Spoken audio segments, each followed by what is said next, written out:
Ladies and gentlemen, welcome back to another episode of Couple of Nukes. As always, I'm your host, Mr. Whiskey, and today we are talking about trauma recovery, not just recovering mentally and emotionally as well as spiritually, but how to then thrive from that and to take back your life. The subtitle of my show is Rebuilding Our Dreams and Rebranding Our Lives. And sometimes we have to do that, and sometimes we don't even know we have to do that, especially when it comes to suppressed childhood trauma. So it's definitely something to be on the lookout for. And we're going to talk about discovering that sooner rather than later. And then once we discover it, how can we approach it and what can we take away from it? And we are here with a man who has done just that. Not just has he survived, but he has thrived, making millions of dollars, not just for himself, but for other people and companies, helping a ton of people through blogs, through podcasts, and through so much more. And we're going to get into that today. So, Mr. Matt Gerlach, would you please introduce yourself for us? Sure. Thanks for having me, and I'm really happy to be here today. I am a 41-year-old male, and I have been in entrepreneurship for the past 20 years of my life. And about 8 years ago, I started my own business, a consulting business, helping small and medium consumer product brands grow and become global behemoths. That's what I was an expert in, and I wanted to serve other smaller brands. When I started my business, immediately the cracks in my foundation began to reveal themselves. I Mm, started suffering from stress and worry, and it got so bad that I ended up in the hospital 2 times thinking I was dying of a heart attack. And it kept getting worse and worse and worse. I was going to therapy and seeing tons of doctors, and I was compliant, but I couldn't figure out what was going on. And then eventually, I started having panic attacks while driving that got so bad that I could hardly drive at all anymore. mm. And it sent me down a deep path of introspection to where I had to admit that my childhood wasn't as I'd been telling myself. And there were a lot of scars and open wounds, for that matter, that needed healing. I've been on a massive healing journey these past 9 years now. I like to say that the healing part seems like it's somewhat come to an end, and it's now a growth journey, a personal growth journey that I know I'll Right. be on for the rest of my life. And my life has changed in every single way. I never thought this would be possible for me to live a life that I have learned to love and trust myself and serve others and help them do the same. And it all happened because I was willing to go back and admit why I had the limiting beliefs and the emotional health challenges that were crippling me.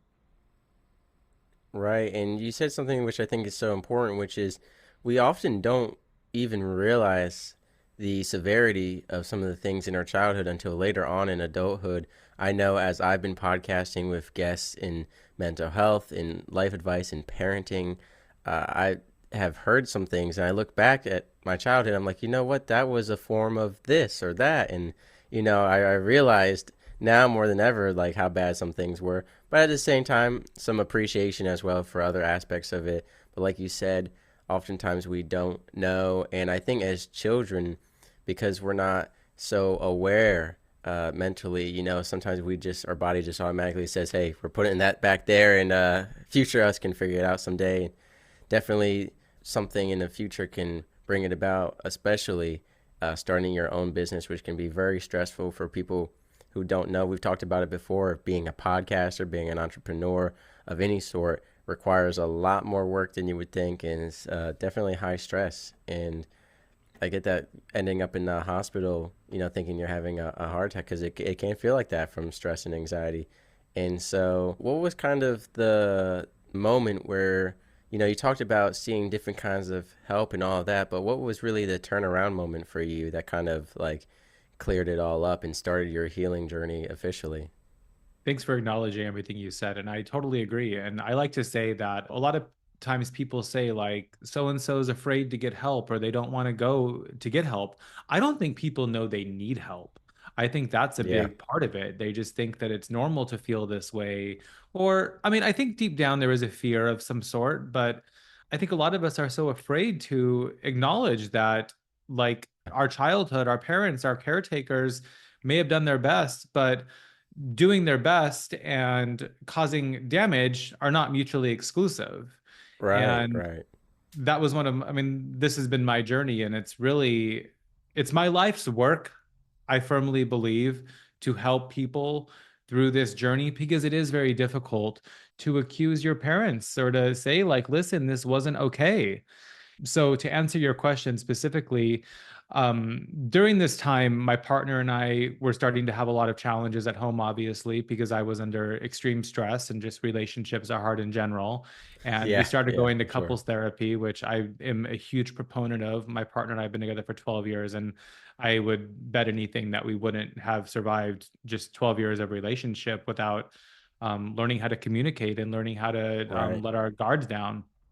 But we were at a couples therapy session on a Friday night. We're very fun people, obviously. And our therapist was lovely. She was exactly what we needed. She was pretty aggressive in like a kind and Yeah. caring way. And she kept pushing me. She was like, Matt, tell what you need. Tell what you need. Like, tell what you need. And I couldn't do it. And she just kept going, going, going. And finally, I burst out into tears and I said, I'm afraid of, and like my wants and my needs have never been acceptable to other people. And growing up, I experienced such loss and punishment for what I needed. And it just immediately became clear. She apologized and she was like, "Oh my gosh, Matt, I'm so sorry. I didn't realize like that I was pushing you to this point." And I mean, I Mm. was very fine with it because it was really the breaking point. But it wasn't just I mean, it wasn't like my childhood was filled with a lot of obstacles, as a lot of ours are.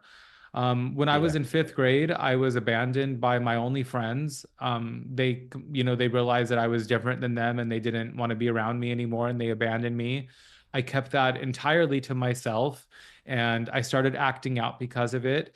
And, I was met with a lot of punishments and a lot of admonishment at home for that because nobody ever thought to really understand like what was going Right. on with me that was making me act out the way I was.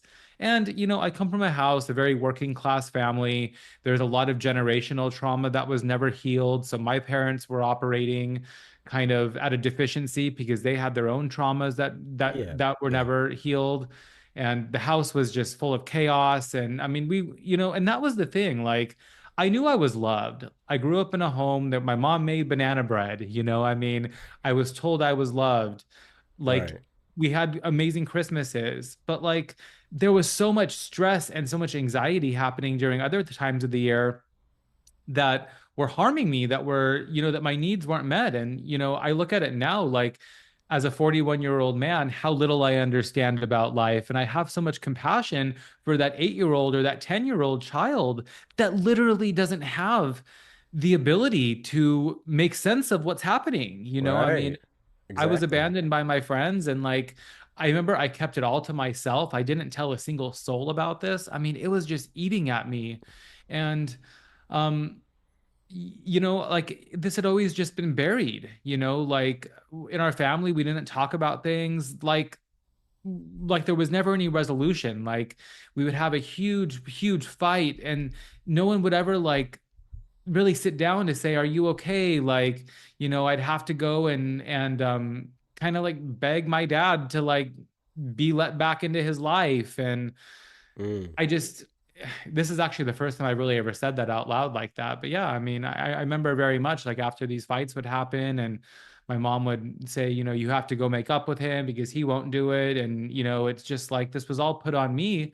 And I grew up thinking that there was always something wrong with me. I remembered, when I was in college, I remember telling people when I meet them, like, "Oh, I'm sorry that I'm a really needy person. I'm a really high maintenance person.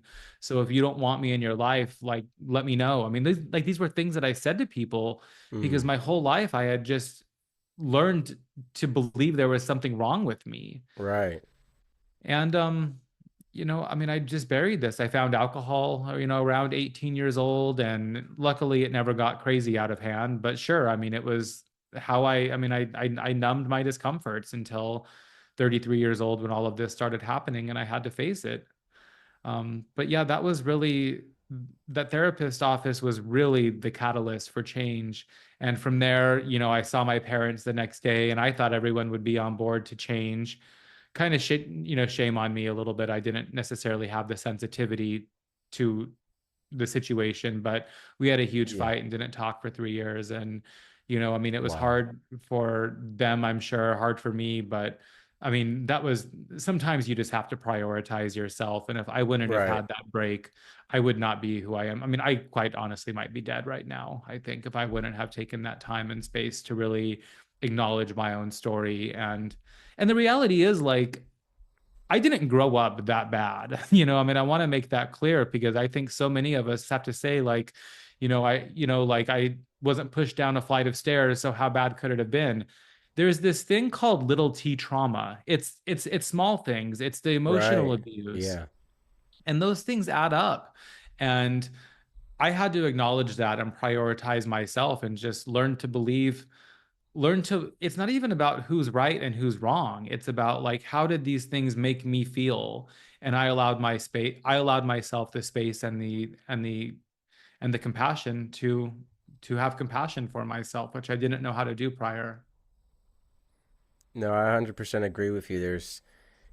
With my personal example, my dad always says, I never hit you kids or whatever, but there was so much emotional and verbal abuse every day that it is very different and more impactful in my opinion. And everyone's different. I mean, and this will sound awful to say, I'd rather be physically abused than, emotionally and socially. That's just my personal preference based off what I've been through. And I'm sure there are kids who get beat and they rather be, yelled at or talked to a certain way. But narcissism and gaslighting and manipulation can get deeply ingrained, and I'm sure there's long lasting side effects from physical abuse to children, of course, after they leave the home. But I think there's definitely a lot more ingrained emotionally and mentally when you go under that emotional and verbal abuse long afterward. And it goes into your relationships. You talk about generational trauma, it'll go into your relationships with whoever you end up being in a relationship with, not just romantically, but friendship wise. And speaking of parenting and children's, I want to go back to something you touched upon, which was discipline versus reasoning. And I talked about it a while ago. I was applying for some jobs on Indeed once, and they made me take a test, and it was like a half-hour test, and it was to, even though it was for like a babysitting or a nanny position, they made me take like a teaching test to be a teacher. And anytime a student did something that was considered socially wrong, it was 95% of the options you were allowed to choose from. You could only pick one, were just disciplinary or harsh. And then only one, the last 5%, one or two questions were, why did the kid do this? And I don't know how they rated me because I didn't see those results, but every time I always went to, and I can't even understand not doing this, I always went to, well, why are they doing it? If a student is suddenly acting up and they've been a good student for 5 years and you know this, and suddenly they're acting different, so many of the answers were so quick to just punish to in public, shame in public, or in private, whatever it may be, on a pretty harsh scale. But I always chose to ask them, "Hey, is something going on at home? Why are you doing this?" And then because you can always punish later, but if you Mhm. punish first and then try to find out, well, now you've got these feelings of resentment, of teenage angst, or childhood rebellion.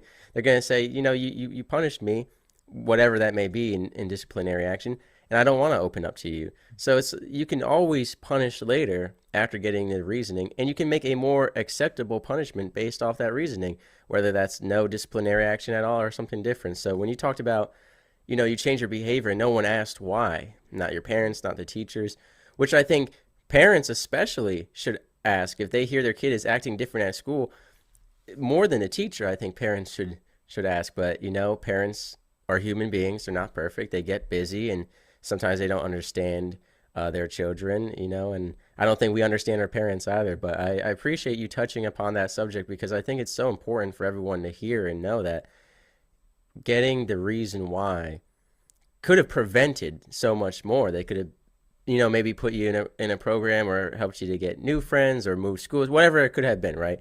Or they could have just said, "Hey, don't worry about those kids, be you." It could have completely changed everything. So I just wanted to harp on that point right there for a little bit because I think it's so important. Thank you for saying that. And I mean, it's so true. I mean, in my mind, I'm just thinking I'm a dog, a French bulldog. He's like the love of my life. He's like, and Yeah. I know it's not the exact same, but I'm gonna draw this corollary. I took him for a walk a couple of hours ago, and and I'm yelling at him, stop doing that, stop doing that. He never listens. Like, Yeah. and we've had dog training, which is honestly more for the human, for the owner than it is for the dog. And Yeah, I'm for like, sure. talking to him, I'm like, Bruno, like trying to reward him, like, like I'm trying to get him to understand that when he goes the right way and stops smelling every single tree that we walk by, he needs the positive reinforcement. Me saying, no, don't do that isn't making sense. And it's just like, he peed on the couch the other day. He's an old man, he's potty trained. Okay, okay. And like, it's funny, I've watched my partner and I over the years, like when stuff like this happens now, like we don't get mad at him at all. Like, where when he was younger, oh my God, like, well, when he was younger and we were younger and less evolved, where now it's like, if he's peeing on the couch, like something's going on, he's probably not feeling well. He never does that. He doesn't have an accident ever. So it's just been interesting to Right. see how, like, the more evolved we've gotten, the more when our I don't know, what do you call them? I wanted to say offspring. Clearly, that's not correct. But our dependent, when he's we never are like, you're doing this on purpose. You're doing this because you need something. And it's funny, like when you were saying this, like one of the things that was really prevalent in my childhood was, and I just like marvel at this because like I think of just how little the older we get, I think the more we realize we don't know. And like, when I was a 10-year-old child, I remember that like I thought if I had better clothes, I thought if I had more name brand clothes, I'd be more accepted. So like Right. I mean, like this was a huge point of contention at home. Like, Yeah, yeah. the narrative was like you're never happy, you're never, nothing we do is ever good enough for you. And that's that still presents itself now. Like when I'm in the middle of moving my career into a direction that is much more fulfilling and aligned with what I want for this second half of my life. And as you said earlier, building a business is very hard. And I coach people on this. I have consulted for dozens of businesses, but you forget how hard it is. And I'm catching that Right. narrative still in my mind, like, oh, I oh, I was too, like I thought too highly of myself, or like, who am I to think that like I could, you know, do these things. And I quickly identified that those were all narratives that were present in my childhood. And this is after, $200,000 of therapy that I've done, so it's like these harmful narratives that we are that we are told during childhood stay with us for a lifetime. And Yeah. you know and and I think that we all make mistakes. I mean, no parent is perfect, and we all mess up our kids. But I think that the most important part of it, and the thing that I've seen change everything for me, is when there is an apology. Like when a parent apologizes, I think, like, to be more clear about that, my mom has expressed a lot of remorse just for things that have gone wrong, and I don't Okay. even like need that apology. Right. I am like the least prideful person ever. So that apology isn't like, damn right, you better apologize. What it is it's like I care and I'm sorry that I hurt your feelings. I'm sorry that I hurt you. And my Hmm. dad hasn't, I mean, I don't think that I assume there will never be an apology. And I was listening to somebody the other day speak, somebody, I forget who it was, but it was like somebody whose parents had passed. And she was saying that, I'm trying to think who it was. It was like an author, but it doesn't matter. But she was saying, things with my dad and I were able to be, it was an older woman. She was in her 80s and she was talking about her parents. And she said that her parents had long passed and her mom never admitted or acknowledged what she had done to her child. And they never had a great relationship. Like, but her dad, decades after the abuse happened, he did, and it changed everything. So my life's work, like my mission is really bringing awareness and really giving people tools to help stop this generational trauma that is just passed on to, it's just passed on to your offspring. It's just passed off to your colleagues at work when you're not healing and you're activated by things.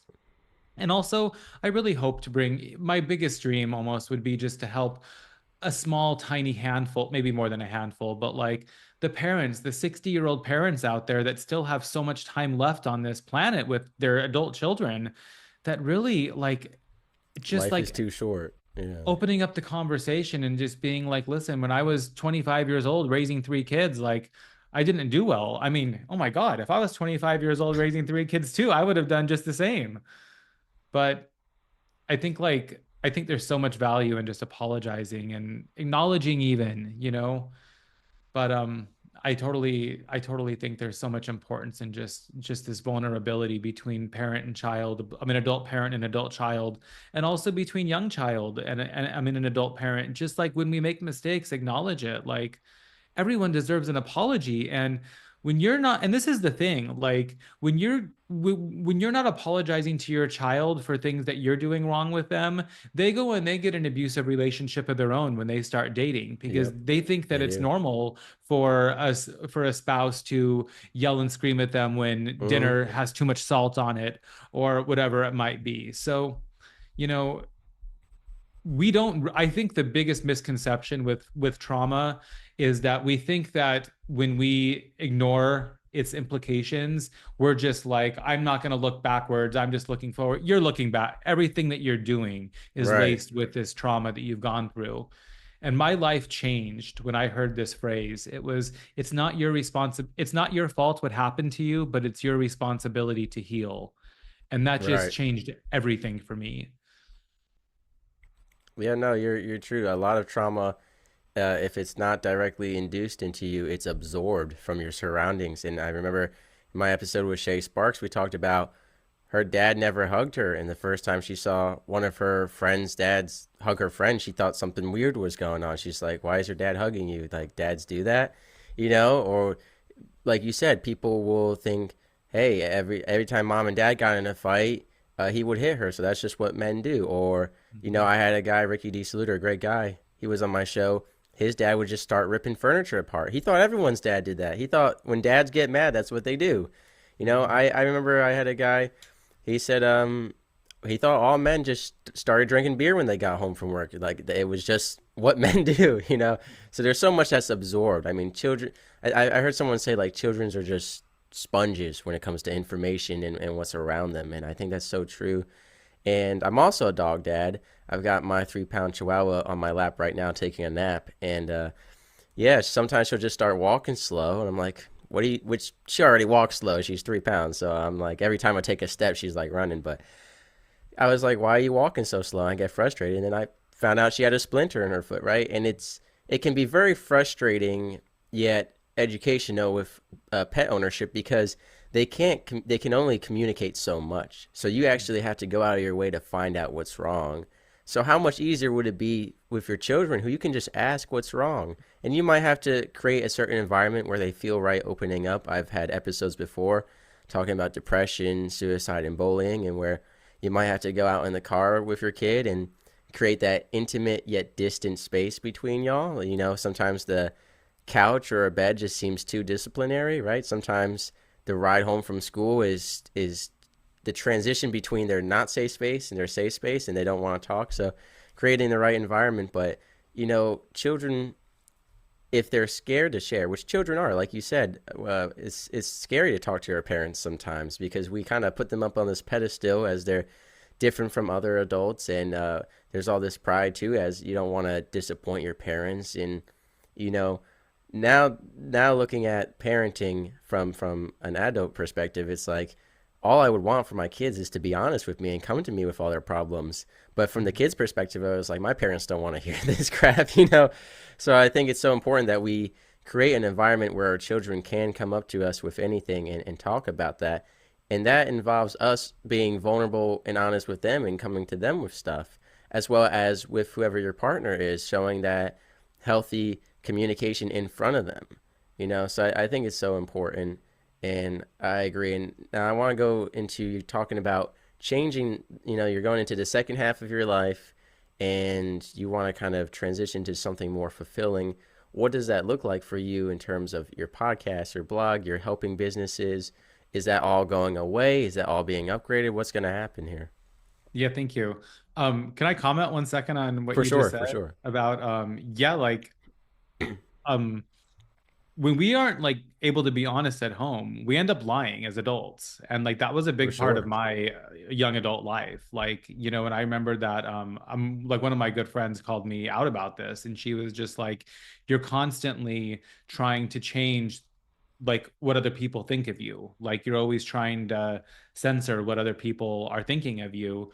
And but yeah, I mean, even like I mean, I lied a lot when I was, in my teens. Like, I just was trying to avoid any sort of trouble, when like and Right. it I don't lie anymore, just to be clear. but Yeah. but Yeah.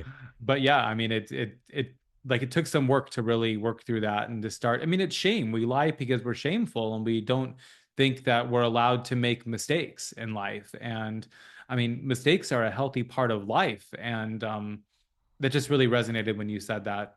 But I'll take it and I'll tell you what I'm doing now with my career, if that's okay. Yeah. So I started this consulting business 8 years ago, like I said. And I remember the day that I did this, I had just been laid off from a job, and I was like really panicked, and I had saved money too. This wasn't like I was going to be homeless or anything like that. So I was panicked because I didn't know what to do with my life. Like I knew that I mean, I've always been a top performer. I've been in sales my entire professional career, and I've done really well at it. But I wasn't raised in affluence. I was raised in a very working class family and never really like understood how to monetize what I was doing. I never knew how to ask for really what I was worth. And I started this consulting business, and it provided me the vehicle for healing and for growing, which I'm really proud of. And I don't know that the work that I was doing was ever really that fulfilling, but starting my own business and growing a business and the amount of the amount of resources that owning my own business offered me. I don't say this to brag, but it is a big part of my story.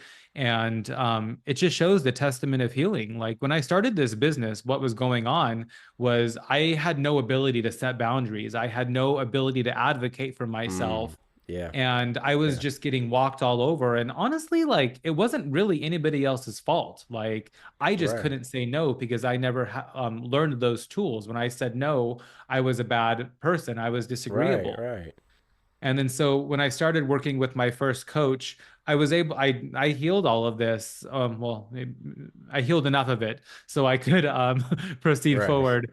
And I ended up earning $1 million a year from this consulting business by advocating for my worth. And I'm not saying this to brag. What I'm saying it is I'm like this like normal boy that came from a small like little suburb town of Los Angeles that never would have expected this would be possible for me. And I also learned that, like, I mean, life is expensive in Los Angeles. $1 million isn't like, I mean, it sounds like tons and tons of money, and it is, but it's like it's not as much as it was 10 years ago, that's for sure. Right. Yeah. But I've also learned that like my real purpose in life is to serve others. And I care about I'm I feel like I've lived so much of my life being unfulfilled and unhappy and living it for other people that at this point in my life, I have such an extreme need to align my professional life with one that makes me feel completely fulfilled, that's in full alignment, that is authentic to who I am, to what I need to feel good. I've really persevered through, like, I've never really been that happy at work. I've never really been in that much alignment. And at this point, I've decided that the fulfillment and authenticity are much more important than anything else. So to answer your question, I'm not completely pivoting away from what I was doing, but I am working with purpose-driven companies and their founders. I work with executives as well, people that have been where I've been, that have been so out of alignment and need help with overcoming the limiting beliefs and living a life of authenticity that was hindered by childhood trauma. So a lot of my clients are very nice entrepreneurs that are looking to also live a purpose-driven life. And given what I've done, I'm really uniquely positioned to help them with their lives and their businesses. It's not to say that I don't like deviate a little bit. Like there's people that I do just work with on their lives sometimes, but where I really have the most passion for in life and what I really care about, even looking back 10, 15 years, I care so much about what I call equality, falling under the equality umbrella. Like life is very difficult right now. It's very expensive, and I Yeah. know what it's like to to be struggling for money and then to not be. And I've learned that the biggest thing that's changed from both of those states was my confidence and my belief and my belief in myself that I would be able to advocate for what I'm worth and to make the changes I would need to make to have the life that I desire. So I work with people who are really, really committed to making a life that they're in love with, whether it be in their businesses or individually or both combined. And I love it. This has been only I've been in a transitionary period for about a year and a half, but it's really just been these past 3 months that I've moved away from my prior consulting only clients that I was working with. I was with them for almost 8 years. I had two clients, and I just I was ready for a new challenge, and I had done so much personal work on myself that it almost it started to feel impossible to not be able to leverage the values and me who I am in my everyday work and help others with it. So I've started a podcast a few months ago called Matters of the Mind: Rise to Your Worth. I have a weekly blog, and I'm in the process of building a community around the things that I love. I love cooking, I love yoga, I love hiking, being outside, exercising. So where this is all heading is really towards a personal and professional health and wellness venture where I help highly driven people like me achieve the lives that they've always wanted to have. No, that's beautiful. I really love in the podcasting industry, as well as on social media and television, but especially in the podcasting industry, we've seen a huge rise in mental health and wellness, as well as all of that, and a lot of, like you said, purpose-driven people who want to make an impact on others. A lot of people who are taking what they've been through and using it to empower other people. And so I've really grown fond of this community. A lot of the guests I've had on are just like that, and a lot of the shows I've been on are just like that. And I think it's so great to see people, helping others and making a living while doing it. I don't hate that part because I know times are expensive, like you said, and we need to live. And I think it's great because the more you have, the more you can give. Mhm. It's so important to have more so you can give more and provide more. And so we'll have the link to your website in the description below, which has your blog, your coaching, a ton of free resources as well for all that great stuff, going more into detail about what you talked about. I know you also offer private mentorship. And then one other thing I wanted to touch upon real quick was you mentioned a quiz to help people kind of figure stuff out. Can you go a little bit into that? Yeah, well, I've actually have it's a workbook that I've created. That's my new most popular free resource. Okay. If you go to risetoyourworth.com, you can download this 6-step guide, and it's really the distillation of my past 9 years of healing, $200,000, 10,000 hours plus of personal growth and healing work that I've done, distilled into a guide that helps you understand your current state of your life and what you're looking to change. And in there is a link for a free 45-minute call with me. I'm in a huge place of service right now, and it would be my honor to connect with anybody who is looking to make some changes in their life and live more authentically. I love what you said earlier about, like helping others and making some money along the way when we do it, of course. But I believe right now that like as consumers right now with with just the cost of living being where it's at, like we're making decisions about what we buy based off of who the company is, who the owner is, what they Right. Yeah. stand for, and how they help others. So I think it's really important for us to maintain a place of purpose and to live our lives and our businesses with our values. And I really, I mean, I'm so big on this. And I think that as I've uncovered for myself, we all have such unique gifts. And I love helping people recognize and understand and value their gifts because I can guarantee you that if you're a top performer at your job, whether it be your own business or for somebody else, they can't afford to lose you. And you need to be able to get the tools to walk into that office of your boss and say, listen, like, this is what I'm doing. This is my value, and this is what I need in return from it, or I'm going to have to look elsewhere. And that's been a Right. huge part of my journey before I started my own business. Like I was always able to do that. And it's not like being a bulldozer coming in there and doing that. I've honestly learned how to connect very compassionately and vulnerably in situations like that too.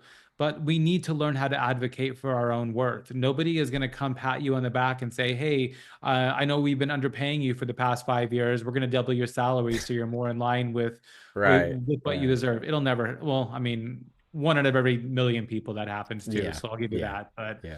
for the most part, companies thrive off of taking advantage of somebody who doesn't understand their worth. And it won't be me again, that's for sure. And I hope it's not you. And I'm happy to help anybody that needs to talk about this.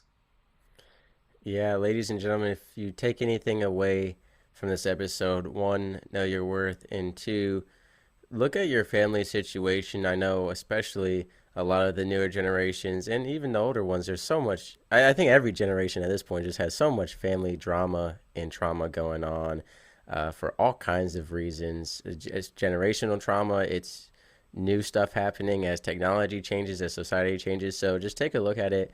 And remember, like we were talking about earlier, life is short. And do you really want to have your parents pass away or you pass away with so much time just missed out over, petty grudges or, pride that blocked off apologies?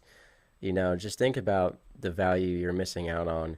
So I highly encourage y'all to think about that. And again, one of the big lessons from this episode, if you are a parent or a mentor of any kind and you're dealing with children or young adults, especially teenagers, just understand that behavior is there's reasons behind it, and it might not be a good reason, it might be a good reason, but you should always find out first. So that's what I really want to put out there. But ladies and gentlemen, Mr. Garlach's information will be in the description below. So if it doesn't apply to you, please share it with whoever it might apply to, whether that's your parents, your friends, or who it may be. And again, Mr. Garlach, I want to thank you for coming on the show. It was a great conversation. I think there was a ton of great life advice. So really appreciate what you're doing on your show and with your business and for coming on the show here today. Thank you for having me. And I feel the same. I'm really grateful to have this time with you today. Sailing through the ocean blue, nuclear reactors my crew, guiding the ship, the stars as our guide. Through the waves we ride, jokes and laughter fill the air. On this voyage we have to share, working together, side by side. As one family we will abide. In the heart of the ship we reside, nuclear operators with pride, powering the vessel with every stride. Our mission, a source of great pride.